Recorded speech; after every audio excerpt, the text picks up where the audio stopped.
I was scared of the original cartoon. I think I watched it once and then I never picked it up again. I watched it for the first time in probably 17 years. Nothing has brought me greater joy than watching the Walt Disney Company absolutely panic over the last few weeks. They're mad at South Park because they're making fun of their woke ideologies, constantly race swapping or religion swapping everything in their movies. They didn't just tease her, they destroyed her.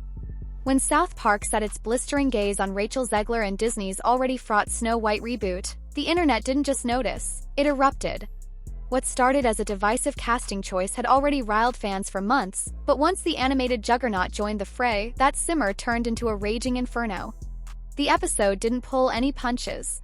Mimicked, it mocked, and it magnified every critique swirling online since day one. One major development going on now involves more to do with Rachel Zegler and her attitude towards South Park Studios and Paramount after learning about what they are planning for their upcoming special called the DEI Special. Memes flooded social feeds. Snippets of the show were posted, dissected, and remixed faster than anyone could keep up. Some folks howled with laughter, others cringed in secondhand embarrassment.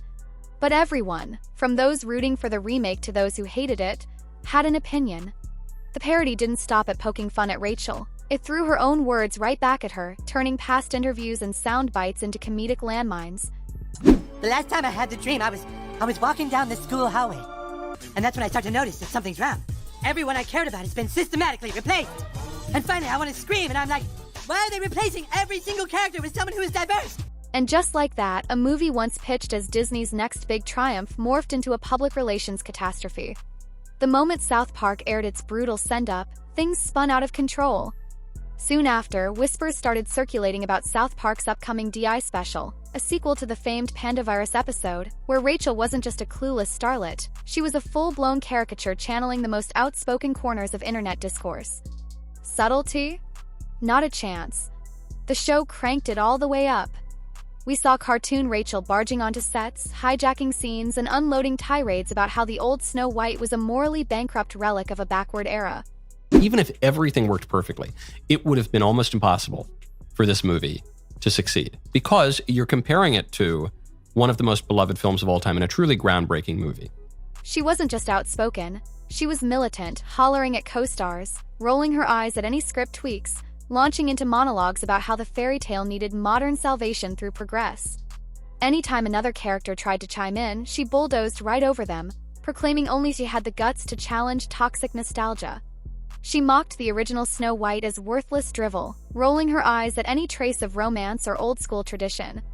The brilliance of the parody felt scarily close to real life. Cartoon was so exaggerated and yet not totally off base. Every outraged rant felt like an echo of Rachel's actual interviews. And as she rampaged through the parody, declaring herself the ultimate cultural redeemer, everyone else, fake Disney execs, comedic co-stars, just kind of froze, not sure if they should speak up or brace for the next lecture. On the original production, I was scared of it. Oh, it was so weird. It was a stalker. Like, I feel like if you are taking on the most iconic Disney role ever, genuinely, like this was the most prolific Disney film, I feel like you should kind of have some sort of reverence for the original production. But the wildest twist? So much of it mirrored what she's actually said. And what went down behind the scenes once that episode dropped is even more jaw-dropping. Initially, Rachel Zegler landing the role seemed like any rising actress's dream scenario. Fresh off accolades for West Side Story, she was branded a breakout sensation with the star power to helm a major Disney remake. Company flaunted her casting as Snow White, touting it as the embodiment of a fresh, modern princess. Insiders were convinced it would be a blockbuster. Press releases sounded triumphant. Rachel herself glowed with excitement, talking about the honor of tackling a historic role and how she wanted to inspire young girls everywhere. But that hype started to unravel almost instantly, and it didn't take long for the backlash to kick in. You don't particularly see people who, look like me or are me playing roles like that. So it was definitely, when it got announced, White! He wasn't a stalker, by the way. Thing that was like trending on Twitter for days because all of the people were angry. Die-hard fans of the 1937 classic were not amused. Casting a Latina actress as a character literally called Snow White was complicated enough, but Rachel's own comments fanned the flames. She labeled the original old-fashioned, calling the prince a stalker, and saying Snow White's biggest dream wasn't romance anymore, it was raw power. It's no longer 1937, and we absolutely wrote a Snow White. That laugh. That is not going to be saved by You the wrote prince. it? She's not going to be saved by the prince, and she's not going to be dreaming about true love. She's dreaming about becoming the leader she knows she can be. The original cartoon came out in 1937, and very evidently so. There's a big focus on her love story with a guy who literally stalks her. Say it louder so your other eye can hear you. Our rights are on the line, folks. Bitch! The Our right to buy reproductive Cosby rights. sweaters? Come on. That's the face Go of a vote blue. serial killer. And if you disagree with this sentiment, just hit the unfollow button. And this started with the movie star Rachel Zegler, who I believe would be categorized as a loudmouth dope. And that is why we hate the diversity, equity, and inclusion casting and writing in movies. In addition to that, there was already an uproar about her being cast as Snow White because she is not Caucasian, she is a Latina, she is half Colombian, and so people were like, why were you cast in the first place? We just had a black Little Mermaid, now we're having a Latina Snow White, and she is literally called Snow White. This doesn't make sense. Yeah, the entire film's about a love story. It's about a love story because that's what the point of the film is, and I'm sorry that chivalry in a man pursuing you is now deemed as stalking, which now it's kind of making sense why men are opting out of the dating scene. As an actor, you don't get to dictate anything. You don't get to dictate if a film actually happens. You don't get to dictate when it is shot, how it is shot, if you can ever speak about it to the public. You are simply just there to show up and say your line. Many questioned why someone who seemed to dislike the source material would even want the role. Was this progress or just rewriting history? Then, of course, South Park jumped into the chaos. Trey Parker and Matt Stone are no strangers to stirring up trouble. From political figures to religious icons, from A-list celebrities to entire corporations, they've gleefully dismantled them all. With Disney's Snow White fiasco picking up steam, it was only a matter of time before the show found its next target. Fueled by endless online discourse, constant news coverage, and one extremely polarizing lead actress, Parker and Stone turned the real-life drama into comedic gold.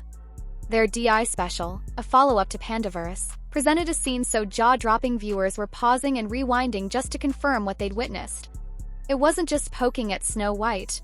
It dissected the entire conflict, pointing a finger at Disney's new direction, fan backlash, and the actress at the center of it all, Rachel Zegler. The Snow White spoof landed like a sledgehammer.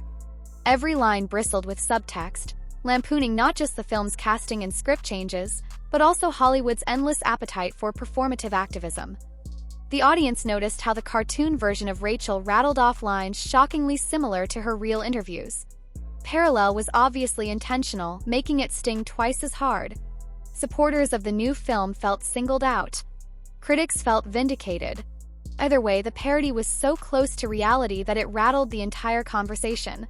Their version of Rachel was loud, judgmental, and constantly virtue signaling. She ranted about saving the world while ignoring the story's basics. She even harassed the evil queen for daring to soak up spotlight time. It was ruthless, and it went viral in no time. Social media exploded with clips from the special plus side-by-side comparisons of cartoon Rachel's lines versus Rachel's real quotes. It was creepy how alike they were. Not just a satire, an open commentary. And that's where everything fell apart. Insiders say Rachel was livid. She felt blindsided and targeted, not just as an actress building her profile, but as a woman of color determined to shake up an industry that never truly embraced diversity. To her, the joke wasn't just making fun of her attitudes toward a fairy tale. It was minimizing her push for inclusivity into a cheap punchline, discarding her mission to break down outdated stereotypes. She allegedly wanted to set the record straight, but Disney had other plans. According to multiple insiders, the studio bosses moved with lightning speed. They recognized the meltdown potential and wanted to contain it fast, by silencing their star. No tweets, no interviews, and no press. Disney's biggest fear? Another social media fiasco that would put them right back under a negative spotlight. Executives worried that even an innocent attempt at clarification would blow up all over again. In the end, they pulled the plug on her entire promo lineup. Big-name talk shows? Cancelled. Appearances at events? Scrapped. A rumored SNL performance? Gone. The official excuse was scheduling conflicts, but everyone knew the real reason. Rachel Zegler had become a ticking time bomb. Meanwhile, chaos was erupting behind Disney's closed doors. Newly returned CEO Bob Iger was already juggling a slew of crises. Marvel's recent disappointments were shaking investor confidence, with major releases underperforming and fans eye-rolling at formulaic storylines. Daredevil reshoots had turned into a fiasco, shining a harsh light on Disney Plus woes. Showrunners fired, entire arcs tossed out, and beloved characters sidelined, all in a mad dash to salvage what many considered a lost cause. Then there was the streaming slump. Subscriptions for Disney Plus weren't just leveling off, they were dropping. Domestic viewers were bored, international markets had cooled, and the brand's once unbreakable family-friendly image was fractured by accusations of politicizing beloved franchises. Loyal customers were unsubscribing en masse, fed up with feeling disconnected from what Disney once represented. And now the Snow White drama, what was meant to be a surefire hit, had become the industry's laughingstock. South Park's savage jab turned a bad situation into a meltdown. There were daily crisis meetings, frantic new PR strategies, and rumored conversations about massive reshoots and rewrites. But no one was sure how to fix it or who deserved the most blame. Rachel for being too outspoken? Gal Gadot for her rumored on-set tension? The fans for refusing to accept a modern update? Or South Park for igniting the biggest comedic dumpster fire in recent memory? Eternally, it only got worse. Rachel felt hung out to dry. Word is, her team started exploring legal options, claiming Disney breached contract clauses about promotion and press obligations. Allegedly, there were terms guaranteeing her presence in key marketing pushes, ensuring her spotlight as the face of this major release. But after the South Park episode, Disney slammed the brakes. Appearances canceled. Press interviews gone. Nobody told Rachel or asked her for input. Lawyers dug into every piece of fine print, searching for potential violations. Though no official lawsuits were filed, the mere idea highlighted how broken that relationship had become. Was this just a scare tactic or a genuine legal threat? Hard to say, but it signaled a dramatic rift between actress and studio. Then you had Gal Gadot, once touted as the movie's biggest selling point, now caught in the rumor mill. Speculation said she and Rachel were barely on speaking terms. That entire sequence had to be reworked or dropped due to feuding personalities. And of course, the internet was devouring every snippet, turning it into viral memes. As the South Park footage continued circulating, the narrative took on a life of its own. It wasn't just about Disney's Snow White. It was about tradition versus modernization, about representation versus respecting a classic, about trying to do something new while sidestepping the landmines of fan loyalty. Rachel's supporters applauded her commitment to shaking up dated tropes. Her critics said she was condescending, that she disrespected a treasured classic, then cried foul when the backlash arrived. But whether you sided with her or not, the parody had clearly hit a cultural pressure point, and it was impossible to ignore. So now comes the burning question: can Snow White 2025 still triumph? The odds look bleak. The film's been postponed, tinkered with, and thrown into chaos. Its star is feuding with the studio, and its reputation has been hijacked by a scathing cartoon. Even if the visuals dazzle, even if the performances excel, even if Gal Gadot nails the evil queen, can it shake off this PR disaster? Or will it become yet another cautionary tale about biting off more than you can chew? Here's the truth. This fiasco isn't just about a single actress or a single film. It's about a once invincible empire losing control of its own story. It's about what happens when you put modern reimaginings against the nostalgia people hold so dear. And it's a glaring reminder of how quickly things can go sideways when you're stuck between two worlds, one clamoring for radical change, the other longing for the magic that made Disney iconic in the first place. Rachel Zegler may not have intended to trigger a culture clash, but thanks to South Park's unfiltered humor, she's become the face of it. Whether she recovers from that spotlight remains to be seen. And if you think this saga's winding down, think again. Word on the street is South Park might circle back for another Snow White-themed episode. Rumor has it Disney is bracing for more comedic bombs, and possibly even a savage portrayal of Bob Iger himself. So what do you think? Is this the birth pangs of a fairy tale for the modern age, or is Disney finally paying the price for forgetting the timeless spark that built its empire? Sound off below. And if you crave more behind-the-scenes meltdowns, parodies, and pop culture showdowns, be sure to subscribe and ring that bell. Because let's face it, South Park is nowhere near done bulldozing Hollywood's sacred cows.